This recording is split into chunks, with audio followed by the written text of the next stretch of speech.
नमस्कार, one India Hindi में आपका स्वागत है। मैं हूं शिवराज सिंह।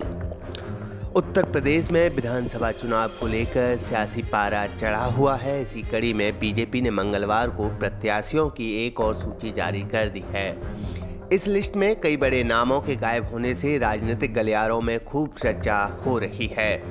दरअसल बीजेपी ने लखनऊ की सभी 9 सीटों पर उम्मीदवारों के नामों का ऐलान कर दिया है। समाजवादी पार्टी के संरक्षक और पूर्व मुख्यमंत्री मुलायम सिंह यादव की बहू अपर्णा यादव और बीजेपी सांसद रीता बहुगुणा जोशी के बेटे मयंक जोशी दोनों को ही टिकट नहीं दिया गया है। बीजेपी ने लखनऊ कैंट से योगी सरकार के लॉ मंत्री ब्रजेश पाठक को चुनावी मैदान में उतार दिया है।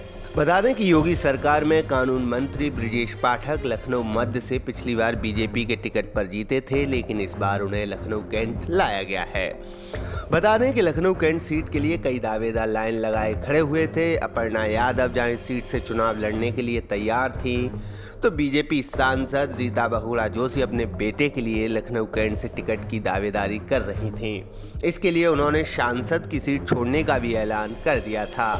हालांकि बीजेपी ने दोनों को ही टिकट नहीं दिया है। हालांकि अपर्णा के अखिलेश के खिलाफ करहल सीट से चुनाव लड़ने की चर्चा है। बता दें कि लखनऊ कैंट विधानसभा सीट से साल 2017 के चुनाव की बात करें तो बीजेपी ने कांग्रेस छोड़कर पार्टी में शामिल हुई रीता बहुगुणा जोशी को प्रत्याशी बनाया था, तो वहीं अपर्णा यादव ने इस सीट पर सपा के टिकट पर चुनाव लड़ा था। हालांकि रीता बहुगुणा जोशी ने जीत दर्ज की तो अपर्णा यादव को हार का सामना करना पड़ा था। वहीं लोकसभा के लिए निर्वाचित होने के बाद रीता बहुगुणा जोशी ने विधानसभा की सदस्यता से इस्तीफा दे दिया था। 2019 में उपचुनाव में बीजेपी के सुरेश चंद्र तिवारी जीते थे। रीता बहुगुणा जोशी इस सीट पर 2 बार विधायक रह चुकी हैं।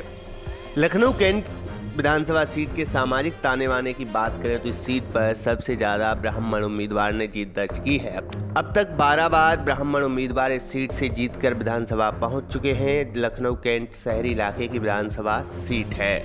बता दें बीजेपी ने अपनी इस लिस्ट में कुल 17 प्रत्याशियों के नाम का ऐलान किया है। पार्टी ने अब तक 215 उम्मीदवारों के नाम की घोषणा कर दी है। हालांकि अब भी करीब 50 उम्मीदवारों के नामों की घोषणा होना बाकी है। देखने वाली बात यह है कि बीजेपी अपर्णा यादव को कहां से चुनावी मैदान में उतारती है।